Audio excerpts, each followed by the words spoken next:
How much influence does Israel exactly have over our Congress and our government?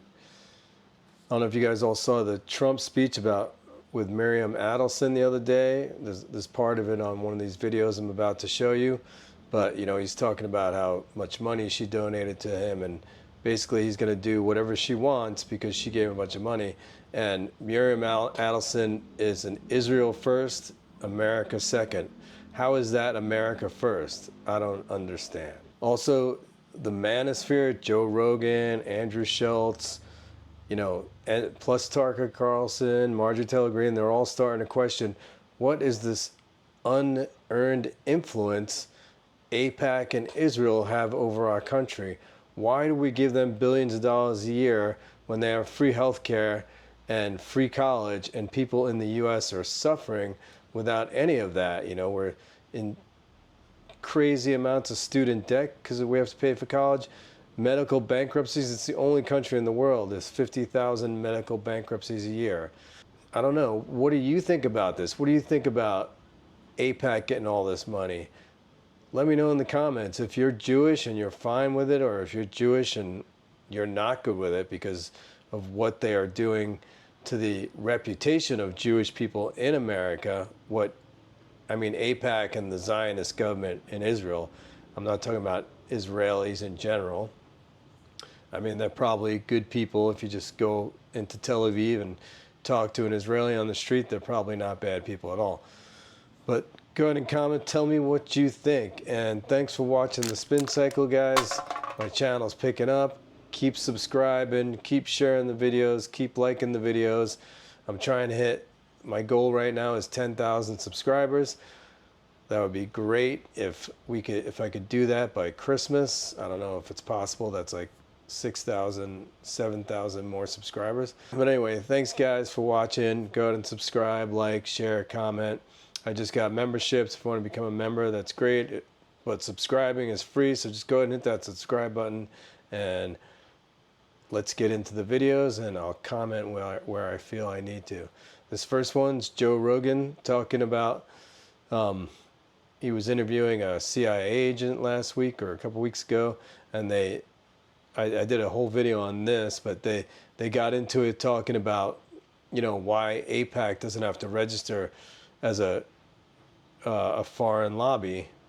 And like, for instance, the CIA agent talks about how he only wrote some articles for Abu Dhabi, and he had to register as a foreign lobby. Are you worried about Israel's influence on American politics? Because that's one of the things that's coming to light over the last couple of years since the invasion, where people are paying more and more attention to Israel, and then also seeing what happens when you criticize Israel.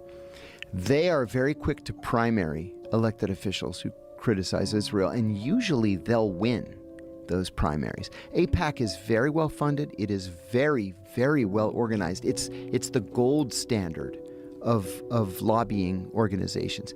I've never understood why AIPAC doesn't have to register as a foreign agent with the Justice Department when everybody else does. Why is AIPAC special that it doesn't have to register? What do you love more, the United States or Israel? Isn't that right, Miriam? Miriam Adelson. Miriam Adelson. Miriam Adelson, Israeli-born. She spent a lot of her life, most of her life, as an Israeli citizen. She never gave up her Israeli citizenship. She loves this country. Her and her husband are so incredible. We miss him so dearly. But I actually asked her, I'm going to get her in trouble with this, but I actually asked her once, I said, so Miriam, I know you love Israel. What do you love more, the United States or Israel? She refused to answer. That might mean Israel, I must say. It's particularly strange when the people who are doing the most to shape your politics weren't born in the United States and have citizenship in a country that is not the United States, and where she goes around saying quite unabashedly and proudly that her primary political issue is making sure the United States does everything Israel wants and needs to serve the interests of Israel and the Israeli people. Well, the Israelis have effectively taken over American media. Bari Weiss is the owner of the Free Press, which she just recently sold to CBS News for $150 million. Not a small amount of money. Plus, she gets elevated to editor-in-chief of CBS News. This is David Ellison. This is the son of Larry Ellison. He is the CEO of Paramount. She is actually going to be reporting directly to David Ellison by... Okay, guys, sorry to stop it. I just gotta say David Ellison and Don Jr. and Eric Trump and Barron Trump, all these guys are not leaders. They're Nepo babies and they deserve no power. Like, who is David Ellison? Who is he but a kid that was born into all this money and now he's controlling a big portion of the media in the US? This is a problem in our country and we need to deal with it. I don't know how, but we need to deal with it. Saying traditional network leadership structure. David Ellison, the son of Larry Ellison, the largest single donor to the IDF, and he is the largest shareholder in TikTok. Larry Ellison and family own Paramount Skydance, a massive corporation which holds these brands. Look at all these brands. Look at all these brands that are under the Paramount Skydance banner. And the Ellison family owns now all of these brands. They control CBS, including CBS News, MTV, Nickelodeon, BET, Miramax. The list goes on. Now, you might not remember Bari Weiss. She called Tulsi Gabbard a toady, saying that she was an Assad apologist. Bari Weiss is extremely pro-Israel. Obviously, the Israelis hated Assad. They really wanted to topple Assad. Calls her a toady. Doesn't even know what a toady is. She's an Assad toady. What does that mean? She is What's a toady? I think that I used that word correctly. Jamie, can you check what toady means? This wasn't a well-deserved promotion to editor-in-chief of CBS News. She's a Netanyahu toady. To use her own words, she's a Netanyahu toady. Now she's running CBS News, and it gets worse. You thought this was bad enough. It actually gets worse. Let's talk about Warner Brothers Discovery. These are all the brands under the Warner Brothers Discovery brand. You've got, of course, Warner Brothers, TNT, Food Network, HBO, TBS, TLC, CNN, HBO Max, HGTV, Discovery Channel, Animal Planet, New Line Cinema. Well, guess who's about to buy it? The Ellisons. How is this even allowed? How are they allowed to acquire practically all of American media and social media and run it under their Israeli thumbs? I'll tell you how it's allowed. 50 years of deregulation of the media, and this is what the Republicans wanted and conservatives wanted, because they want to take control of the media to make all media propaganda for the billionaires. Even allowed. They already control too much, and they're not loyal to America. It is shameful. It is treasonous. We cannot allow them to control an ounce more. Good morning, AIPAC. Thank you, AIPAC. All the leadership of AIPAC. All the leaders and all the members of AIPAC. Thank you, AIPAC. Thank you, AIPAC. God bless Israel. AIPAC has to register under FARE, the Foreign Agent Registration Act of the 1930s. Of course, it's a foreign lobby. There are a million of them. But it's only AIPAC that doesn't register, and it's only AIPAC that is somehow above criticism. It's a foreign lobby that is acting on behalf of a foreign government and its interests. Again, it's one of many, but it's the only one that doesn't have to register. And of course, it should register immediately. You should know who is giving money to your politicians. You should know who is influencing them. There should be a record of that, as there is with any other nation, any other lobby of a foreign power. And only AIPAC is exempt. So Charlie writes in this group chat, just lost another huge Jewish donor. $2 million a year because we won't cancel Tucker. I'm thinking of inviting Candace. Somebody writes, oh.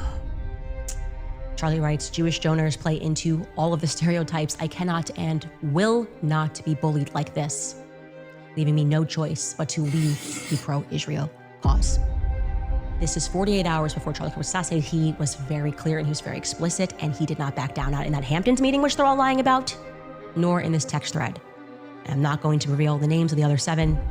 Actually, you know what? I disagree with myself 4 seconds ago. Let's just throw in Josh Hammer for funsies. He's on this chat, okay? So what are we to make of that?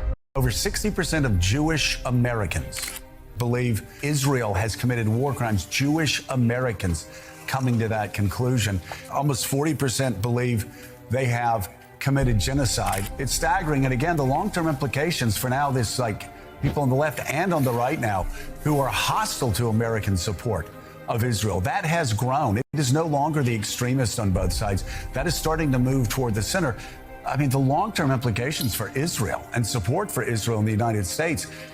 So these numbers are stunning. So let me get this straight. The money to build the educational institutions and the infrastructure in America, things like hospitals, things we need, that gets shipped to Israel. The Marines and the National Guard get sent into the cities where that money could have been used to better the lives of the people. That seems to make no sense. We tell the Ukraine to keep fighting Putin, and we keep selling them weapons, and then giving them weapons, and then giving them loans, and then giving them money, and the money that could have been used in an American city, but the money goes to the Ukraine and Israel, and then we put the National Guard in Portland.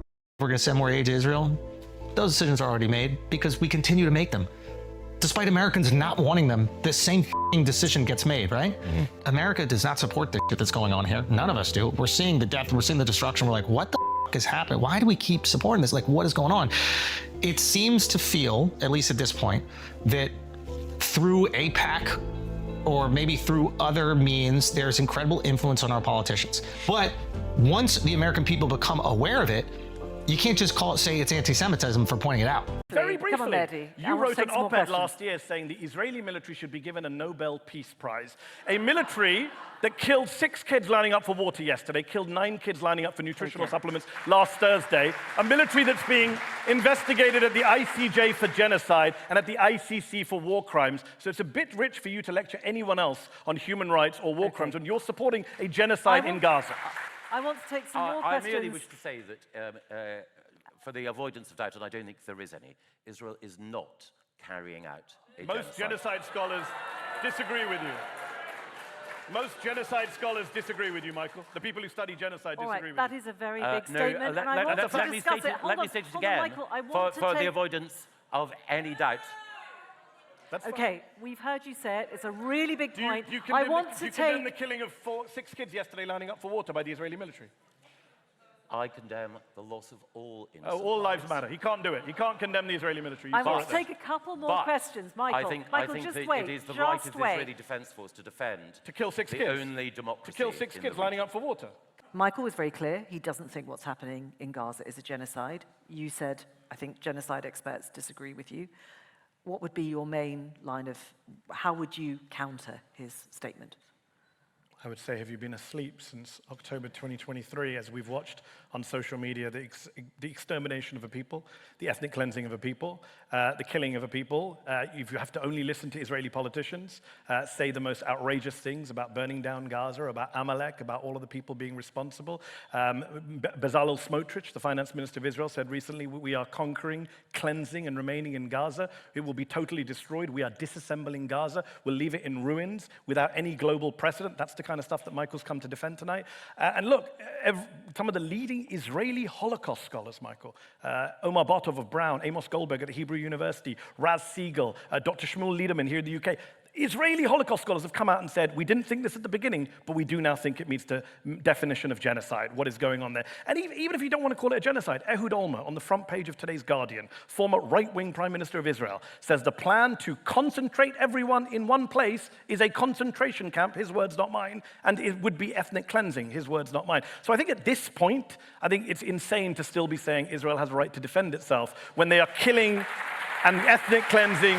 So guys, with everything we know now about Israel, what do you think? Do you think it was a genocide? I mean, we just had the ceasefire or the peace document signed, but it's like a 20-step thing and only the first step was done. And a lot of people are saying that Netanyahu's gonna, start the war over again, or, nothing real or substantial has happened. Israel's still occupying Gaza, so they're still controlling Gaza with their military. The only thing they're not doing is killing people every day right now. And a lot of people are saying, well, they're just going to go right back to it. I don't know. Comment, let me know what you think. Subscribe. Thanks again. See you guys next time.